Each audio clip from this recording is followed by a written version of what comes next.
আজ রবিবার ছুটির দিন। সপ্তাহের এই একটা দিনই সকালে বাজারে যেতে পারে ওর বাবা। তবে সব ছুটির দিনে হয় না। ব্রাউন ব্রেড, দই, দুধ, বিস্কুট আর সাথে কিছু সবজিও আছে। ডাঁটা, কুমড়ো, পটল, ঢ্যাপা পটল পেয়েছে আজ। বাজারে না গেলে এসব ঠিকঠাক পাওয়া যায় না। তবে আজ রথ, পুজোর কলাও এসেছে।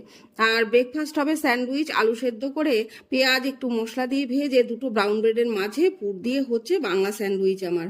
আর এসব খাবার করে দিয়েও ওদের আমি পুজো দিয়ে নিলাম। গাছের আম কলা দিয়ে রথের পুজো। রথের দিনে যেমন ওয়েদার থাকার কথা তেমন মোটেও ছিল না। আকাশ পরিষ্কার, ঝলমলে, বৃষ্টির ছিটেফোঁটাও নেই।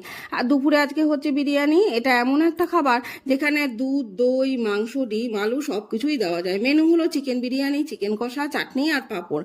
আর আজ খাওয়া নিয়ে কোনো সমস্যা নেই ছোটটার। আর পড়া আছে, নাচতে নাচতে পড়তে চলে গেল। রাতে আসলো রথের স্পেশাল জিলাপি। রাতে সব বাসন মেজে রেখে এরপর চিয়া সিডটা ভিজিয়ে রাখলাম। রথের দিনে সারাদিন খাই খাই করেই কেটে গেল। Thanks for watching.